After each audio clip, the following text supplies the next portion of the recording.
Donc bonjour à tous, donc moi c'est Quentin, donc je suis dev Android chez Pictarine. Donc chez Pictarine, on a une application d'impression photo aux États-Unis. Et pour vous faire un ordre d'idée, en 2017, c'était 50 millions de photos qui ont été imprimées à travers notre app. Et donc aujourd'hui, je vais vous parler de RenderScript, donc qui est un outil de traitement d'image très performant sur Android. Et donc pour ça, je vais d'abord vous parler de traitement d'image. Et le traitement d'image, c'est super chiant. Alors pourquoi ? Donc à la base, on a une image. Comme vous le savez, une image elle est composée de pixels. Dans le cas de cette image, donc on en a 4032 par 3024. Ça fait tout un tas de pixels, il y en a plus de 12 millions. Donc vous imaginez, quand vous voulez faire un traitement sur cette image, il va falloir faire un traitement sur tous les pixels de l'image et vous allez vous retrouver avec une boucle for avec 12 millions d'itérations. Donc ça pose problème. Pourquoi? Parce que quand on veut appliquer un traitement à une image, par exemple, appliquer un blur sur cette image, il va falloir 12 millions de fois aller récupérer la valeur du pixel, la convertir en quelque chose qui est lisible, donc valeur pour rouge, vert, bleu, alpha, faire des traitements dessus, des calculs, ensuite la reconvertir en entier et la restocker dans l'image de retour. Donc ça fait beaucoup de traitements et pour effectuer ce blur, on met un peu plus de 4 secondes sur un Google Pixel, donc qui est quand même un appareil performant, c'est énorme. Si vous imaginez, genre si vous utilisez Instagram par exemple, si vous cliquez sur un filtre et que ça met un peu plus de 4 secondes à s'afficher, vous allez arrêter d'utiliser l'application tout de suite. Donc ça c'est le premier problème du traitement d'image, c'est que ça prend beaucoup de temps. Le second problème, c'est que ces 12 millions de pixels, il faut les stocker. Donc, ça fait 12 millions d'entiers qui sont tous stockés dans un tableau, dans l'objet bitmap. Et étant donné qu'un entier, c'est codé sur 4 octets, quand on multiplie par 12 millions, ça fait un peu plus de 46 mégas pour l'image. Donc, on a 46 mégas pour l'image d'entrée et 46 mégas pour l'image de sortie. Donc, vous vous doutez bien qu'on peut facilement arriver à des out of memory. Et si on n'a pas mis de try-catch dans notre code, on arrive sur cet écran que personne ne veut voir. Donc ça, c'est les deux principaux problèmes du traitement d'image, donc le temps et la mémoire. Heureusement, il y a des solutions pour ça, et je ne vais pas vous cacher, ces solutions, elles apportent toutes un petit lot de souffrance. La première solution, c'est d'utiliser GNI, C ou C++. Donc quand je dois utiliser ces solutions, je fais semblant que tout va bien, mais au fond de moi, je souffre. Je souffre parce que je sais qu'il va falloir que je compile ça pour toutes les architectures Android existantes. Ensuite, il va falloir que je gère moi-même l'interface entre le code C++ et le code Java. Et enfin, je sais que de toute façon, pour le traitement d'image, ce sera moins performant que si on le tournait sur le GPU, parce que pour le traitement d'image, ce qui est plus performant en général, c'est le calcul parallèle. Et étant donné que ce code-là va tourner sur le CPU, ce sera moins performant qu'un code parallèle sur du GPU. Donc une deuxième solution, qui elle tourne sur le GPU, c'est l'OpenGL. Et l'OpenGL, là, vraiment, je ne le cache pas, ça fait mal. Ça fait mal parce que déjà, coder en OpenGL, c'est vraiment compliqué. Moi, je connais personne qui a codé en OpenGL et qui a pris du plaisir. Ça n'existe pas. Ensuite, en OpenGL, on a cette petite variable glMaxTextureSize. Je ne sais pas si vous l'avez déjà rencontrée. C'est la variable qui contient la taille maximale d'une texture qui peut être chargée dans OpenGL. Donc, si vous chargez une image qui est plus grande que ça va faire un crash. Même si vous ne faites pas de traitement d'image, vous avez peut-être pu la rencontrer si vous avez chargé un très grand bitmap dans une image view. Rien qu'en faisant ça, avec cette variable, ça crache. Donc on sait qu'avec OpenGL, on ne pourra pas faire de traitement sur des grandes images. Et en plus de ça, à la base, ce n'est pas fait pour faire du calcul parallèle, c'est fait pour faire du render, de l'image 3D. Donc on va pouvoir le faire, mais ça va être compliqué, sachant que déjà coder en OpenGL, c'est compliqué, personne n'a envie de le faire. Et enfin, comme solution, on a RenderScript. Alors RenderScript, c'est un peu une légende. C'est-à-dire qu'il y a très peu de personnes qui connaissent, très peu de personnes qui savent ce que ça fait, très peu de personnes qui l'utilisent. Et donc au final, on se retrouve avec une technologie qui est très peu documentée. Mais quand on apprend à le connaître, on se rend compte que c'est quand même super performant. C'est performant parce que déjà, ça va fonctionner sur le GPU, le CPU et le DSP. Donc GPU, CPU, je suppose que tout le monde sait ce que c'est. Le DSP, c'est la puce de traitement de signal qui va être souvent plus performante que le GPU pour des calculs liés au signal, donc liés à l'image par exemple. Ensuite, c'est Write Once, Run Anywhere, c'est-à-dire que vous n'aurez jamais à vous soucier de quelle architecture, sur quelle architecture vous tournez, qu'est-ce qu'il y a comme hardware, etc. Vous écrivez juste un code qui fait le traitement d'image que vous voulez, et c'est tout. Et ça va marcher sur tous les téléphones à partir d'Android 3.0, ce qui est quand même plutôt pas mal. Ensuite, tout ce qui est parallélisation va être géré par RenderScript lui-même. C'est-à-dire que si on reprend notre exemple de boucle à 12 millions d'itérations, donc on va avoir la méthode doSomething qui va effectuer le traitement sur le pixel. Cette méthode donc, qui va être appelée 12 millions de fois. Donc si on veut la paralléliser autrement qu'en RenderScript, il va falloir soi-même découper les 12 millions de pixels en plusieurs datasets, savoir combien on a de threads, combien on a de cœurs disponibles pour faire des threads, etc. Avec RenderScript, vous ne vous souciez pas de ça. Vous écrivez la méthode doSomething et c'est tout. Donc RenderScript c'est bien, mais commencez en chiffres. Donc RenderScript. En Java, le blur que je vous ai montré juste avant, il mettait un peu plus de 4 secondes. En RenderScript, il met 500 millisecondes. Donc c'est un gain de 8 fois, ce qui est énorme. Maintenant, comment ça marche? Donc le premier exemple que je vais vous montrer, c'est le blur. Le blur, c'est très pratique parce que si par exemple vous avez un chien qui est très mignon mais qui fait de la merde, au sens littéral, vous pouvez quand même montrer la photo. Et donc comment on a fait ce blur? Comme ça. C'est simple. Là, on a moins de 15 lignes de code en Java. Donc qu'est-ce qu'on fait ici? D'abord, on crée un objet RenderScript, donc qui sera le contexte de RenderScript. On crée une allocation. Donc l'allocation, c'est ce qui va contenir les données de l'image, donc les pixels. Donc c'est un peu comme le bitmap, mais qui sera sur la mémoire là où elle va tourner. Donc ce sera plus sur la mémoire Java. Là, on la crée directement à partir du bitmap. Comme ça, les données sont directement copiées. Ensuite, on récupère son type. Le type, ça contient la taille de l'allocation et le type d'élément qu'il y a dedans. Et avec ce type, on va créer une deuxième allocation qui correspondra à l'image de sortie.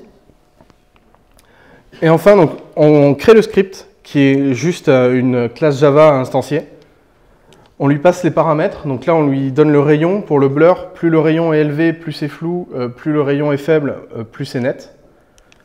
On lui dit qu'en entrée, il va prendre l'allocation in. Et ensuite, on appelle la méthode forEach pour l'allocation out. Alors la méthode forEach, c'est ce qu'on appelle un kernel, c'est-à-dire c'est ce qui va être appelé de manière parallèle sur tous les pixels de l'image. Et donc là, on lui dit de mettre le résultat dans l'allocation out. Donc ensuite, il ne reste plus qu'à copier dans le bitmap le résultat, à faire les destroys qui vont bien pour libérer la mémoire, et on récupère le bitmap. Donc voilà, moins de 15 lignes de code, et on a un blur qui fonctionne et qui est beaucoup plus rapide que si on l'avait codé nous-mêmes en Java. Et donc, je ne sais pas si vous avez remarqué, mais on a utilisé une seule instance de bitmap pour l'entrée et la sortie. Donc niveau mémoire, on y gagne. On n'a pas besoin d'avoir deux images, donc ça fait 2 fois moins de mémoire à allouer, ce qui est quand même plutôt pas mal. Et donc, comment on a fait pour faire du RenderScript juste en Java? On a utilisé une classe script intrinsèque. Donc script intrinsèque, le nom peut paraître compliqué, ça veut juste dire que c'est des scripts qui sont fournis avec RenderScript. Et donc ça fait partie d'une petite famille. Donc les scripts intrinsèques les plus simples, donc on a le blur, le resize pour changer la taille d'une image, color matrix pour appliquer un filtre de couleur, genre noir et blanc, sépia, pour augmenter la luminosité, augmenter la saturation, etc. Et le blend qui fait un filtre comme sur les calques, qui mixe deux images en fait comme les calques sur Photoshop. Et ensuite on a les moins simples, que je ne vais pas vous présenter maintenant, c'est du traitement d'image un peu plus avancé, et si jamais ça vous intéresse, je pourrai répondre à vos questions après. Et donc, quand on fait du traitement d'image, les scripts intrinsèques c'est bien, mais des fois on veut faire autre chose. Et comment on va faire en RenderScript si on veut faire autre chose? Il va falloir créer notre propre script. Donc comment on fait? RenderScript, donc là ça va être l'exemple niveau 2, l'effet vignette à l'Instagram. Donc l'effet vignette, qu'est-ce que c'est? Si on a pris un selfie où on se trouve plutôt beau gosse, et on veut plutôt attirer l'attention sur nous, on trouve que l'attention n'est pas encore assez tirée sur nous, ce qu'on va faire, c'est qu'on va assombrir tout le tour pour que l'attention soit vraiment tirée vers le milieu de l'image. Et comment on fait ça en RenderScript? Comme ça. Donc là, c'est un fichier RenderScript, donc c'est un fichier .rs. C'est écrit en C. Vous voyez, il y a 10 lignes de code là-dedans. Alors, qu'est-ce qui se passe dans ce fichier? Donc, on a en variable globale la taille de l'image, width et height. Ça, on n'est pas obligé, c'est moi qui l'ai rajouté parce que je vais en avoir besoin pour mes calculs. Et ensuite, on a une méthode kernel. Donc, je ne sais pas si vous vous rappelez, la méthode kernel, c'est celle qui sera appelée sur tous les pixels de l'image. Donc, qu'est-ce qu'elle prend en paramètres? In, qui est la valeur du pixel, et X et Y, qui sont les coordonnées de ce pixel dans l'image. Donc ce qu'on va faire dedans, c'est récupérer la valeur du pixel dans un float 4 pour que ce soit lisible. À partir de ce float 4, on récupère les valeurs rouge, vert, bleu. Là, on va calculer la distance avec le centre de l'image pour savoir s'il faut plus ou moins assombrir le pixel. Donc ça, on le fait dans une méthode statique qui est pareil, en C dans le fichier RenderScript. Ensuite, on va calculer la nouvelle couleur du pixel en prenant en paramètre l'ancienne couleur plus sa distance. Et ça, pareil, c'est une méthode statique, toujours dans le même fichier. Et à partir de cette nouvelle couleur, il ne nous reste plus qu'à retourner la couleur qu'on a retransformée en 8888, donc qui est le type de stockage du pixel. Et donc voilà, avec 10 lignes de code, plus à peu près 10 lignes pour, si on veut, le code de ces deux méthodes, on a créé un script RenderScript, plutôt simple, qui va nous permettre de faire des vignettes à l'Instagram. Et donc, ce code RenderScript, il va falloir l'appeler. Et comment on l'appelle? Tout simplement de la même manière que le script intrinsèque du Blur, dans le code Java, à la différence que ce n'est pas la même classe qu'on a instanciée. On ne lui passe pas les mêmes paramètres parce que là, je vous ai montré, donc c'était width et height. Et on appelle le kernel en mettant l'entrée et la sortie. Donc vous voyez, en même pas 20 minutes, on aurait pu coder tout ça. C'est très très simple. Alors comment on a fait pour avoir ces objets Java? C'est très simple, c'est Android Studio qui les a générés pour nous à partir du fichier RenderScript. Donc qu'est-ce qui va nous générer Android Studio? Donc quand on crée un fichier RenderScript, il nous génère la classe Java correspondante, donc la classe qui correspond au script. Si dans ce fichier, on veut définir une structure, il va nous générer une classe Java qui correspond à la structure. Ensuite, si on fait un pointeur vers la structure, il va nous générer une méthode pour bind la structure. La structure. Si on met une variable globale, il va nous générer un getter et un setter. Pour une méthode qui a un void comme type de retour, il va nous générer une méthode qui va faire, donc depuis le Java, l'appel à la méthode RenderScript. Et enfin, donc le plus important, le kernel. Donc quand on va créer un kernel, il va nous générer la méthode pour appeler ce kernel avec l'allocation en entrée et l'allocation en sortie. Donc ça, c'était les deux exemples pour utiliser RenderScript. Donc en utilisant les scripts intrinsèques et en utilisant des scripts créés nous-mêmes. Maintenant, je vais vous parler un peu de mon expérience et de pourquoi j'ai choisi d'utiliser RenderScript. Et je vais vous parler d'amélioration automatique d'image. Donc je ne sais pas si vous avez remarqué, mais l'image d'intro de ma presse est coupée en deux. C'est parce que c'est l'image avant l'application du filtre et à droite l'image après application du filtre. Donc un jour, mon chef il est venu me voir et il m'a dit ce serait bien dans l'application qu'on ait un espèce de filtre, un peu comme la baguette magique de Google Photos, qui améliore directement l'image. Donc je me suis un peu renseigné sur comment ça marchait, qu'est-ce qu'elle faisait, et en fait je me suis rendu compte que cette baguette magique, elle allait juste modifier les valeurs du contraste, luminosité, etc. pour que l'image ressorte mieux. Et je me suis dit, nous, on peut faire peut-être mieux que ça. Et donc, ce qu'on a fait, c'est que, à partir de l'image d'origine, on se rend compte qu'on a des endroits qui sont assez clairs, presque surexposés, et on a des endroits plutôt sombres, presque sous-exposés. Et donc, ce qu'on va faire, c'est qu'on va analyser l'image, et dans cette image, on va augmenter la luminosité dans les zones sous-exposées et la diminuer dans la zone surexposée pour que le contraste soit un peu plus linéaire et que l'image soit lisible dans tous les cas.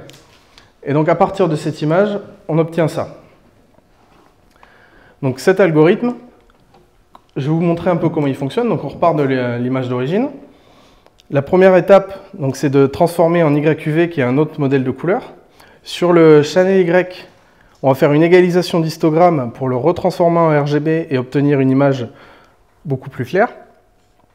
À partir de cette image, on crée un masque donc, où tous les pixels blancs, là, c'est des pixels dont la luminosité est au-dessus d'une certaine valeur. On va créer un deuxième masque où tous les pixels noirs sont des pixels dont la luminosité est en dessous d'une certaine valeur.